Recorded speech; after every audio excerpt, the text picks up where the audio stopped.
श्री गणेशाय नमः।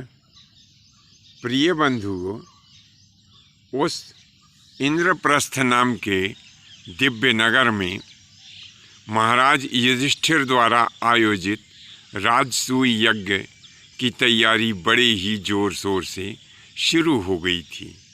देश देशांतर तक के राजा महाराजा और अनेकानेक लोगों के प्राणी और देवता वहां आकर के उपस्थित होने लगे थे। तो एक दिन महाराज युधिष्ठिर की वह दिव्य सभा इंद्रप्रस्थ में लगी हुई थी। सभी लोग उनकी सभा में विराजमान थे।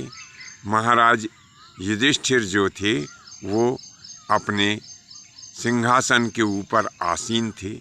उसी समय महाराज युधिष्ठिर ने सभी उपस्थित सभासदों के सामने अपना एक सुंदर सुझाव रखा।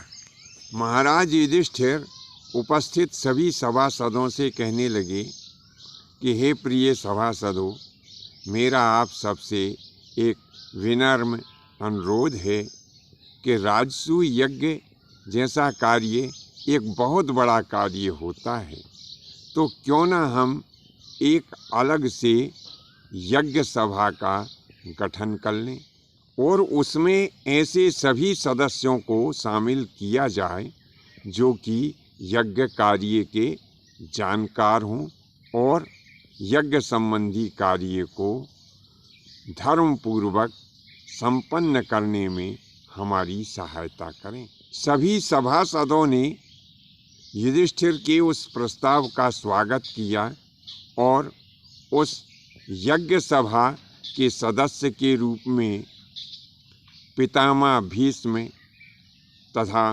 भीम, अर्जुन, नकुल, सहदेव एवं अन्य उपस्थित बहुत सारे धर्मात्मा राजाओं को उसमें शामिल किया गया। अब विचार किया गया कि इस यज्ञ सभा का अध्यक्ष किसे बनाया जाए। तब धर्मराज पितामह भीष्म से कहने लगे कि हे पितामह, अब आप बताइए कि इस यज्ञ सभा का अध्यक्ष किसे बनाया जाए, क्योंकि आपसे ज़्यादा धर्म के जानकार यहाँ पर और कोई दूसरे मुझे दिखाई नहीं पड़ते। आप मेरे पूज्य हैं और मेरा यथोचित मार्गदर्शन आप करें। तब पितामह भीष्म हंसते हुए कहने लगे, हे धर्मराज, यद्यपि आपने इस समय नीति और धर्मयुक्त वाणी कही है, पर मेरा ऐसा मानना है कि मुझसे भी ज़्यादा नीति और धर्म के जानकार वासुदेव कृष्ण यहाँ पर उपस्थित है। तो मेरा ऐसा मानना है कि इस यज्ञ सभा का अध्यक्ष श्री कृष्ण को बना दिया जाए तो बहुत ही अच्छा रहेगा।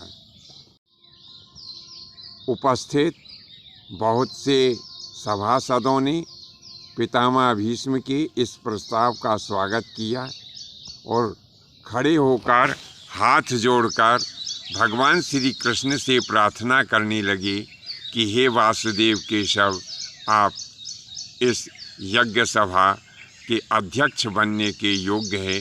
हमारी प्रार्थना है कि आप इस पदभार को ग्रहण करें।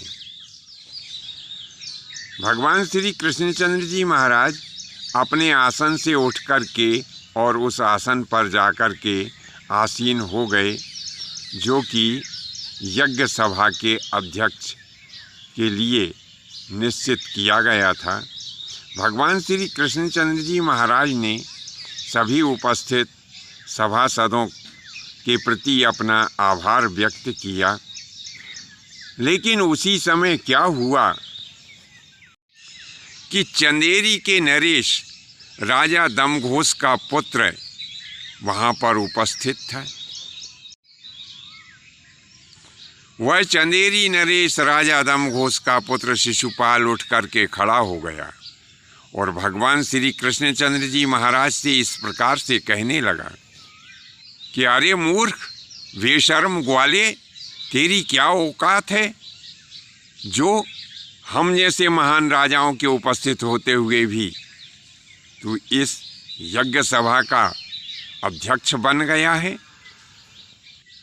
साथ ही शिशुपाल और भी आगे कहने लगा, इस सभा में जितने भी लोग उपस्थित हैं वे अधिकांशतः बुद्धि से हीन और बेशर्म लोग उपस्थित हैं।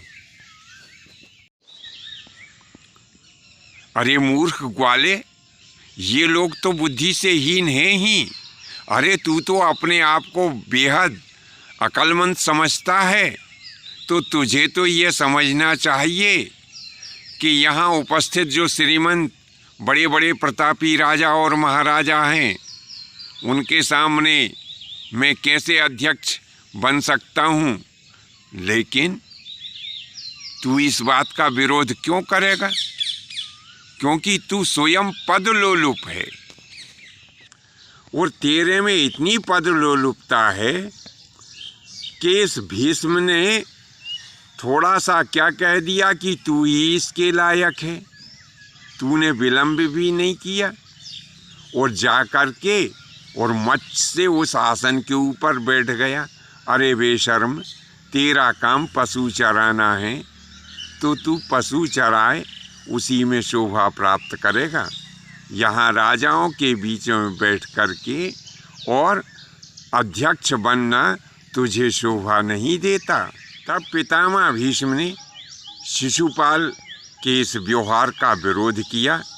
पितामह भीष्म उठ करके खड़े हो गए और शिशुपाल को डांटते हुए कहने लगे कि शिशुपाल, तुम्हें कोई भी शब्द बिना विचारे नहीं बोलना चाहिए। तुम एक विशाल और सम्मानित राज्य के राजकुमार हो। तुम्हें अपनी वाणी पूर्ण रूप से विचार के ही बोलना चाहिए। तब शिशुपाल पितामह भीष्म से कहने लगा, अरे चुप रहे बुढ़े, तू कौन सा धर्मवान है? मुझे मालूम है कि काशीराज अपनी कन्याओं का स्वयंवर करने के लिए जा रहे थे। उस समय तूने तीनों कन्याओं का वहाँ से हरण किया था। उनमें से 2 कन्याएं तो तूने विचित्र वीर्य को ब्याह दी और वो जो बड़ी वाली कन्या थी वो तुझसे विवाह करना चाहती थी, पर तेरे जैसे निर्लज्ज ने उसके विवाह प्रस्ताव को स्वीकार नहीं किया। तब उस बिचारी ने वन में जा कर के और अग्नि में प्रवेश कर लिया।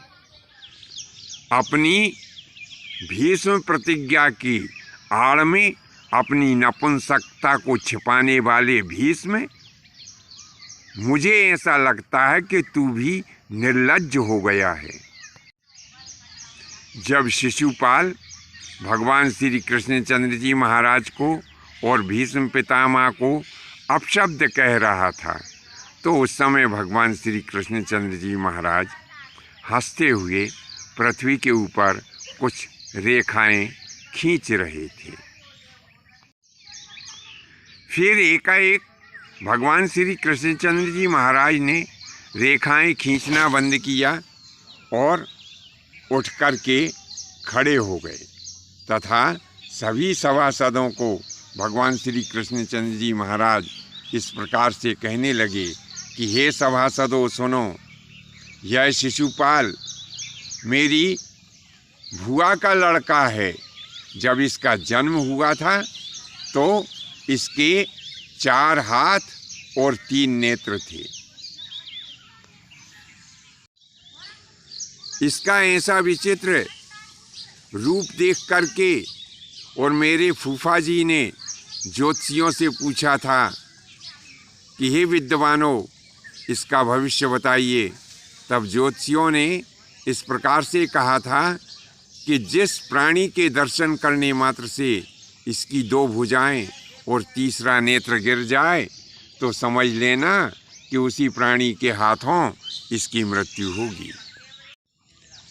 तब एक समय मैं और दाऊ जी यानी बलराम जी, हम दोनों भाई अपनी भुआ के यहाँ पर गए और मेरा और शिशुपाल का जब आमना सामना हुआ तो उसी समय इसकी दोनों भुजाएं नष्ट हो गई और तीसरा नेत्र भी गिर गया। तब मेरी भुआ ने मुझसे कहा था कि भैया ऐसा करना कि मेरे पुत्र को कभी मारना मत।